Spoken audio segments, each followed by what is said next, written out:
Селям алейкум, сайгалы достлар! С вами снова я, Анна Григорьева, на всеми любимой кухне Софрага Бюренес. Самый первый весенний праздник – Международный женский день. И сегодня, уважаемые телезрители, наше блюдо посвящается милым и очаровательным представительницам прекрасного пола. Как вы думаете, какими должны быть салаты в преддверии праздника? Правильно, яркими, вкусными, оригинальными и немного загадочными. А я уже спешу представить вам нашего сегодняшнего гостя. Талантливый артист, исполнитель замечательных песен Энвер Каримов.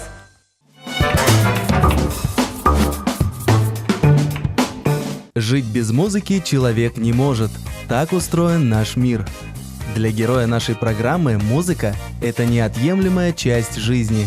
Ведь именно красивая мелодия для Энвера Каримова – состояние души и целый творческий мир.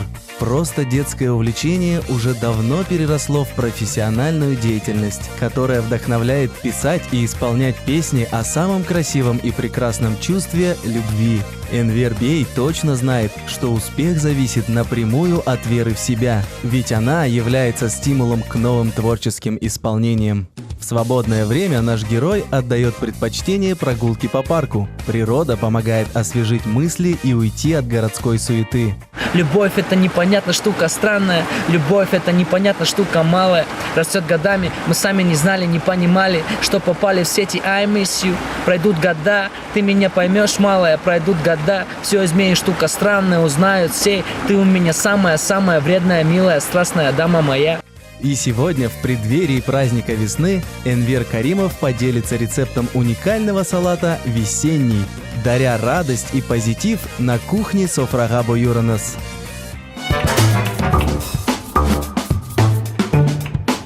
Селям алейкум, Энвер. Селям алейкум. Доброе утро, рада тебя видеть у нас в студии. Взаимно, взаимно. Чем ты будешь нас сегодня радовать? Я думаю, какой-то легенький салатик прям будет сегодня... Самое то, что нужно. Самый раз, да. Да, отлично. А какие у нас есть сегодня ингредиенты? Давай перечислим. Конечно, сыр. Всеми любимый ингредиент. Сыр, помидоры, майонез. Это по желанию. Можно и майонез, и можно и масло, как хотите. Ну, я предпочитаю, чтобы можно майонез. Курица, куриная грудка, можно и отварить, можно и копченую. У нас копченая, да, сегодня? У нас сегодня копченая, грибы и, ну, по желанию, зелень, вот как... Кто хочет вообще. Все, кто хочет как украсить. Хорошо, ну тогда я думаю, что мы можем приступать с тобой. Да, давайте. Что нам необходимо? С помидоров начнем. Самое основное. Будем выкладывать сразу его в виде восьмерки, чтобы это было как и приятно, и вкусно сразу. То есть у нас блюдо приурочено к празднику. Да. Мы берем помидоры. Как мы их должны порезать? Будем резать его кубиками. Будем резать его кубиками. Хорошо. Я все повторяю за тобой. Я так понимаю, что данное блюдо довольно-таки легкое в приготовлении, под силу быстро, каждому. Легкое и вкусное. Слушай, ну давай все-таки, раз мы уже о готовке начали, готовишь часто? Да, очень часто. Вот серьезно, ты пошутил сейчас, Нет, подожди. я не пошутил. Я люблю готовить, это мое такое хобби. Я удивлена, потому что люди творческие, ты у нас человек творческий, мы об этом попозже с тобой еще поговорим. Как правило, говорят, что времени не остается, готовить не люблю или люблю, но не успеваю.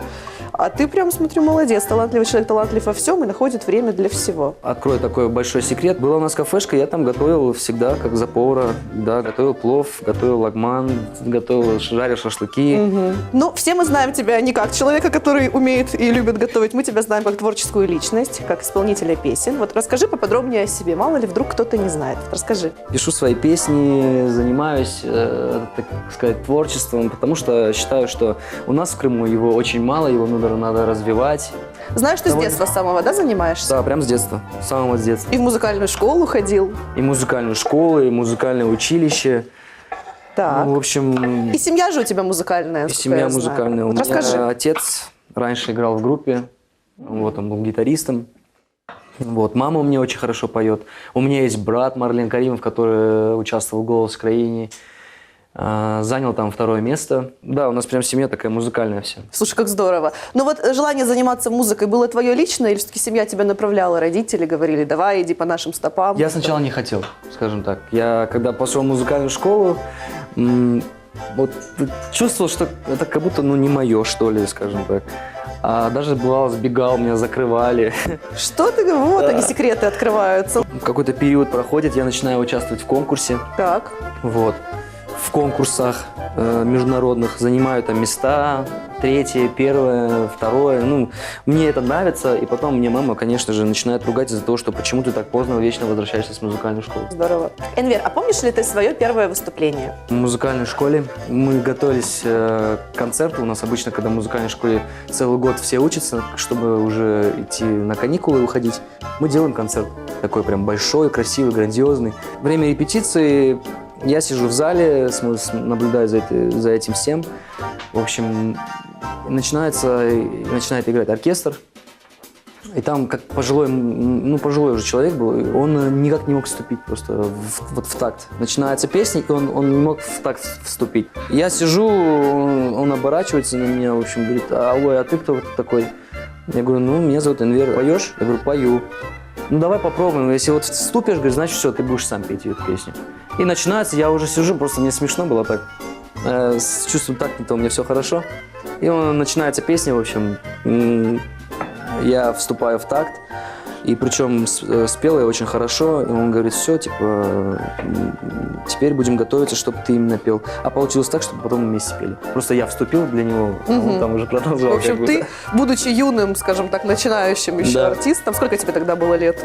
Ну, лет, наверное, 13 было, что ли, или 14. И ты вот помог взрослому человеку, ты представляешь, и ты вот... С этого момента у меня какая-то любовь, что ли, к пению. Вот я вот прям стремлюсь к этому, чтобы вот развиваться вечно. В детстве это, я думаю, конечно же, волнение, мандраж был, да, перед выступлениями. Сейчас есть? Как вспоминаю, мне прям аж плохо становится.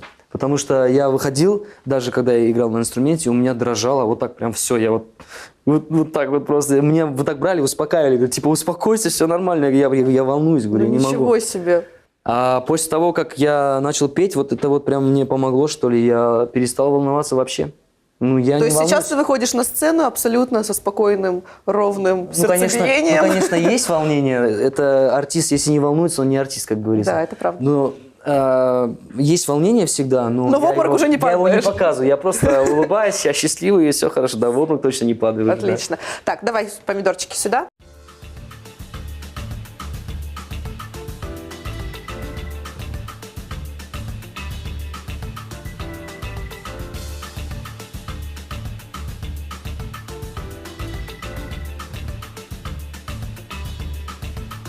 Ну что, похоже на бантик, похоже на 8 похоже. И на бантик, и на 8, да. Все отлично.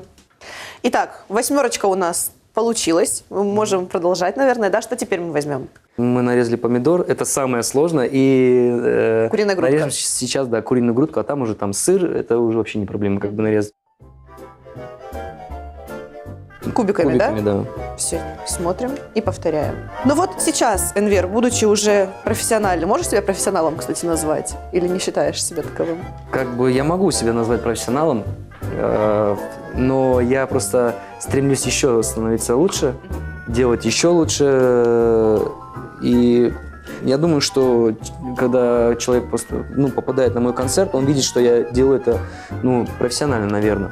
Будучи профессиональным артистом, вот расскажи, как все-таки справиться с волнением? Вот есть ли какой-то метод? Наверное, много выступать. Все-таки опыт, да, должен? Должен опыт, просто это самая большая часть в сфере этой. Потому что мало ли бывают разные ситуации, когда может микрофон не заработать, свет выключится, еще что-то, много чего, да, например, тебя не слышно, ты должен как бы с людьми разговаривать, уметь, общаться, чтобы немного на позитиве. Угу. В общем, не теряться, да, в этих стрессовых быть все время ситуациях? приходить и только петь, это как бы это тоже неправильно. Нужно разговаривать всегда с людьми, и они когда уже с тобой общаются, это уже совсем другое. Уже заметно, что они немного раскрепощенные, что они именно пришли на концерт отдыхать. В общем-то, я, наверное, скажу, что волнение можно побороть только когда ты много выступаешь, много над собой работаешь. И все, вот мой, наверное, совет вот такой вот будет. Ну вот, кстати, вот ты сказал, что бывает такое, что микрофон не заработал, с музыкой что-то там произошло. Вот бывали ли в твоей практике вот такие какие-то курьезные случаи? Очень много раз. Ну, расскажи что-нибудь такое самое запоминающееся. Я помню, я выступал в Сочи на концерте. И вот с хозяином этого заведения я уже говорю, типа, все хорошо, все настроили. Он меня спрашивает: да, все хорошо, все настроили. Мы уже саундчек провели. В общем-то, и я начинаю петь и понимаю, что мониторы, меня вообще не слышно. То есть идет в зал звук, а когда тебя в мониторы не слышно, то есть это прям очень плохо. То есть ты не понимаешь, что происходит, ты начинаешь лажать, когда диссонанс музыки идет, ты не понимаешь, в общем, Вообще, в чем что происходит, дело, да? да? А я уже показываю, типа, на мониторы, он говорит, да все нормально, все нормально. Или он думал, что я не знал, что ли, или не понимаю. Я приехал, типа, не знаю ничего и даю концерт. Когда, в общем-то, я подхожу к нему и начинаю спрашивать, может, ты мониторы мне включишь? Он говорит, они не подсоединены. Я говорю, в смысле? Как это не подсоединены? Я говорю, И что, и как ты выкручивался? Подожди. я понял, что они сделали звук только направляющий на зал. Я уже начал выходить в зал, то есть на сцену. Ходить по рядам? Да. Не просто я вышел в зал, и я уже как бы более-менее слышал, что происходит. И мне понравился прям очень хороший звук. Там, в общем-то, ребята умеют хорошо работать. Мне бы хотелось, чтобы в каждом заведении так прям было бы. И вот профессионально, сразу с душой, да, и сразу профессионально, хочется круто, петь, хочется работать. выходишь, все хорошо, да. Прям душа аж радуется. И ты говоришь, ну наконец-то кто-то подзадумался над тем, чтобы вот ты выходишь, ты не думаешь о том, что меня не слышно или там что-то не видно. Все шикарно, все классно. Здорово. Вот. Так, нарезали мы курочку? Да, нарезали мы курицу, также, наверное, будем ее выкладывать 8 Ну давай будем пытаться. сверху. Главное, чтобы 8 наша осталась красивенькой, ровненькой. Любишь красиво оформленные блюда? Или все равно, главное, чтобы вкусно было и сытно? Недавно попробовал блюдо, называется оно том-ям. В общем, и картинка была не очень такая прям внушающая, а само блюдо было очень вкусное. Ну ты что? Да. И мне понравилось прям очень сильно. Это очень вкусное блюдо. Как вот бывает, да? Снаружи вроде бы ничего особенного, а попробуешь и все. И блюдо попадает сразу в список самых любимых. Есть ли у тебя, может быть, был или есть кумир? Какой-нибудь пример для подражания? Джастин Тимберлейк. Я всегда на него смотрю и думаю, хочется прям делать так же круто, эффектно. Смотрел концерт недавно его. Это было просто феерично, очень круто. Очень мне понравилось тебе, да? Хотел бы вживую, наверное, попасть на Я этот просто концерт. мечтаю попасть вживую, и я думаю, что когда-нибудь-то я и попаду, успею. В общем, Мы время все, идет. да, в это верим. Так, ну что, у нас красивенькая вот такая 8. Что мы теперь? Грибы, сыр, что нужно? ну, просто выкладывать, наверное, будем вот так по контуру. Давай попробуем, во всяком случае. Попытка не пытка, правда? Да, По секрету всему свету, у тебя поклонницы есть? у меня есть. У Расскажешь? меня есть поклонницы, поклонники. Так. Бывает, семьями люди пишут приятные сообщения. Тебе просто приятно читать. Вот. Очень много пишут ребята из Москвы, Санкт-Петербурга, Минска начали тоже вот люди слушать. Приятно, что именно люди вот искренне тебе пишут какие-то приятности, говорят спасибо, что ты вот это делаешь, спасибо, что ты этим занимаешься, это реально хорошо, это круто. И люди довольно-таки не малых лет, скажем так. От даже 14 или 13 до 50, вот, скажем так. Скажи, приятно, правда? Вот, Да, очень внимание приятно, людей? когда именно тебе еще пишут вот такой вот текст сообщения, ты просто читаешь, думаешь, ну, значит, я все делаю правильно, как вот прям надо. Мгм. Так, ну что, получился контур у нас? Ну-ка, давай посмотрим. Да, прям очень красивый. Энвер, расскажи о своем первом клипе. Как проходили съемки, где они проходили? Мы снимали его в Феодосии, если не ошибаюсь. Да, Феодосии. Это был летний клип с летней песней. И там есть такой момент, где танцует парочка. Но они реально были парочка, и они, в общем-то, так скажем, не профессионально станцевали, но мне сама идея клипа понравилась, что он прям такой летний, веселый. И такие вот приятные слова есть в самой песне. Не поменялось, все так осталось, просто старше я стал, себе все поменял, повстречал, увидел милое создание в жизни, как ни странно. Ты улыбнулась на мой привет, и вот ответ. Теперь готов отдать все свое для тебя, делить печаль и грусть, милая моя. И снова Какие были впечатления у тебя? Было ли страшно на съемках? Я не знаю, знаю, какое-то волнение или что-то, или... Волнения нету абсолютно никакого. Я просто в этот день выкладываюсь на все 100, чтобы потом уже, как говорится, пожрать плоды. Есть чему у тебя поучиться, Да. Так, ну что, у нас вот такая 8 уже с грибочками. Есть у нас майонез, и сыр есть, и зелень. Так, что в первую очередь? Сначала положим майонез, а сверху украсим уже сыром и И зеленью. зеленью, хорошо. Красота получается у нас. Здорово. В одном клипе я знаю, что тебе приходилось обливаться холодной водой. Что Да. это был за клип, расскажи, что была за идея, сюжетная линия. В общем-то, мы снимали, песня называлась «Не знаю». Мы пришли к выводу, что вот эффект воды, что обычно как типа в клипах применяют, это будет хорошо. Но я не ожидал, что настолько будет холодно в этот день. И мне оператор говорит, а вода сама теплая? Он говорит, ну обливайся. А я в костюме. Полностью костюм черный, черная бабочка, черная рубашка, все, в общем, черное. И он говорит, начинай обливаться. А там как раз был прям очень сильный ветер. Ну, я беру эту баклажку, естественно, первый раз обливаешься, оно еще нормально, а когда ты уже замерз, и у тебя вот так И вот дует начинает ветер еще трясти, вдобавок, и я еще так дует полагаю. ветер, да. Вот прям тяжело, да, скажу я. На данный Я момент думаю, что сколько клипов посмотрят. у тебя? На данный момент у меня 5-6 клипов, это 2 совместных, 4. Классно. Вот. Доволен вообще работой Очень. своей, да? Песни твои я слышала, клипы, скажу честно, не видела. Обязательно посмотрю и оценю действительно проделанную работу. Я всегда стремлюсь, чтобы это было проще, это было легко доступно, то есть человек не напрягался, когда смотрит там сильно ярко или сильно... Вот мне как это естественность, да, немножко можно эффектов каких-то добавлять, но самое главное, чтобы было это естественно и красиво. Какими качествами, на твой взгляд, нужно обладать профессиональному артисту, певцу? Мне кажется, нужно быть всегда общительным, добрым, веселым, всегда уделять внимание своим тем же слушателям, которые могут где-то встретить тебя и могут, вот, ну, просто хотят поговорить с тобой, да, а ты там делаешь вид, что тебе это неинтересно вообще. А вообще я всегда стремлюсь, чтобы остались все довольны, я делаю все как надо. Переходим к следующему этапу. Ну да, осталось самое основное, это мы сейчас возьмем сыр, натрем сверху красивенько так и уже украсим зеленью. Как к критике относишься? Очень хорошо. Не обижаешься, если вдруг что-то тебе говорят, что что-то где-то было не так, нет? Я воспринимаю эту критику, делаю еще лучше, и на следующий раз думаю, что он потом это не говорит.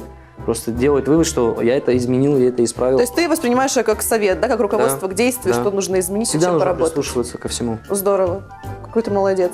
Слушай, ну вот брат же у тебя тоже поет, Марлен Каримов, знаем мы Да, его.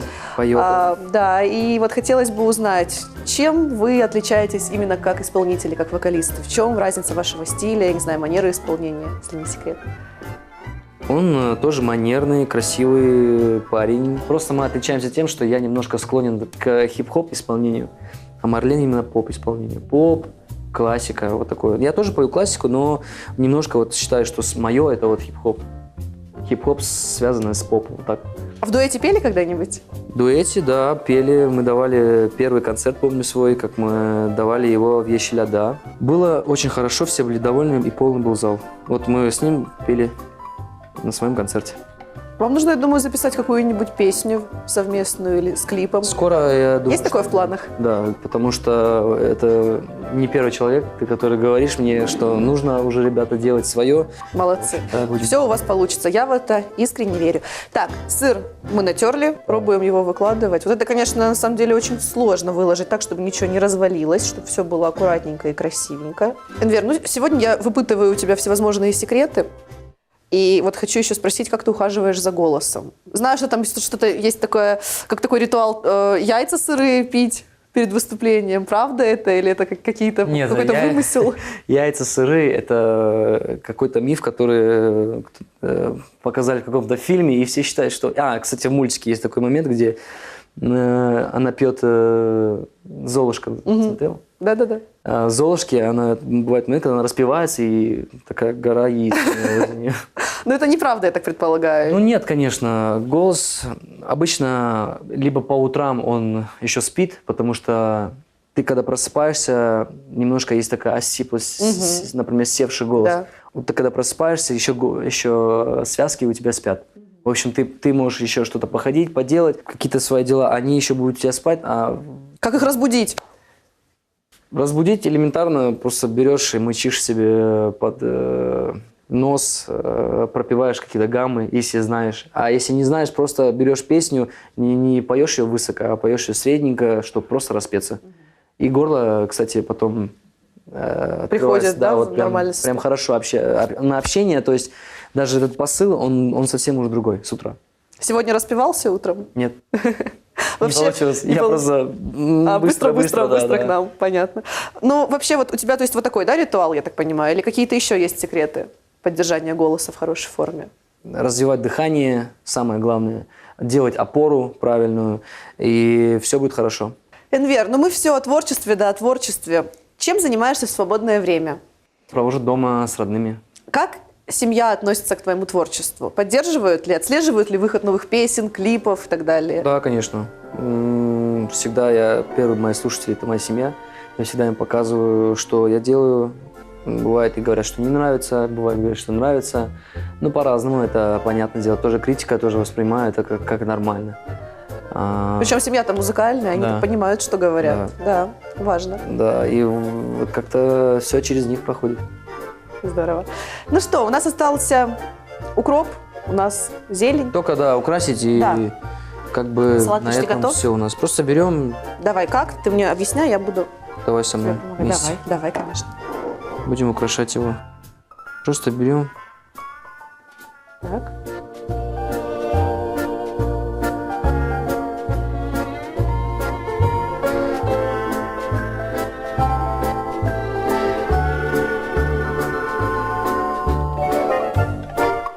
Так. Все получается. Все замечательно. Так, с другой стороны будем украшать или нет? Или хватит? А вот мне кажется, прям все идеально, все Да? и ничего. И вот, больше. да, и не отнять, не Да, прибавить. прям все Всё. хорошо. Энвер, есть ли у тебя мечта? Может быть, ты хотел бы развиваться за пределами Крыма или участвовать в каком-то проекте? Вот расскажи. Дать концерт, например, в стадионе где-то большом, огромном, чтобы люди именно знали, кому идут, и чтобы это было вот прям вау. Я вот хочу сделать целое шоу на дальнейшее. Аллах смотрит, я думаю, что все будет хорошо. Все, конечно, получится. Но это пока только в планах или ты уже делаешь какие-то к Я, этому да, иду делаешь? уже к этому потихонечку, потому что не только надо мечтать, но и делать, как говорится. Мечта, она остается мечтой, но если ты будешь сидеть и ничего не делать, она так и будет оставаться мечтой. Это правда. Талантливым людям должно вести, талантливые люди должны не только брать своим талантом, но и трудолюбием, правда? И все, конечно же, получится. Но я бы еще хотела, чтобы ты нам спел. Можно ли тебя попросить, чтобы наши телезрители не только знали, кто был сегодня у нас в гостях, но и смогли услышать?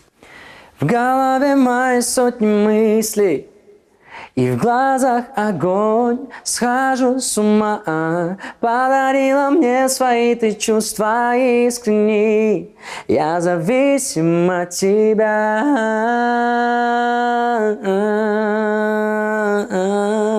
Я зависим от тебя, давай потанцуем, пока мы пьяны. Давай нарисуем наши чувства изнутри. Давай мою дозу поцелуев, твои губы целуют, а я кайфую. Класс, Саул. Очень классная песня. И я жду от тебя билет на твой сольный концерт. На любом Обязательно. стадионе мира, где он будет проходить. Я вас жду, чтобы Да. вы меня почаще звали. Я обязательно буду зрителем. Мне очень понравилось. Мне очень приятно, спасибо. Саул. Ну что, яркий весенний салат от Энвера Каримова готов. Вы можете, Ура! да, вы можете им полюбоваться. Вот такой вот красивый, легкий в приготовлении, и он обязательно станет вашим любимым салатом и украсит ваш праздничный стол. Это точно. Чох Саул, что был сегодня у нас, что поделился рецептом, спел. Сізге сау, зовите чаще, будем готовить больше и лучше. Было одно удовольствие с тобой находиться на одной кухне. Взаимно. Что хочешь пожелать нашим телезрителям, в особенности прекрасной половине человечества? Хочу поздравить Всех женщин мира. женщин мира. Цветите, радуйте, улыбайтесь и счастья вам всем. Ну и также хочу отдельно поздравить свою маму Ньяру и сказать ей, что я очень сильно люблю, и с 8 марта моя любимая мама.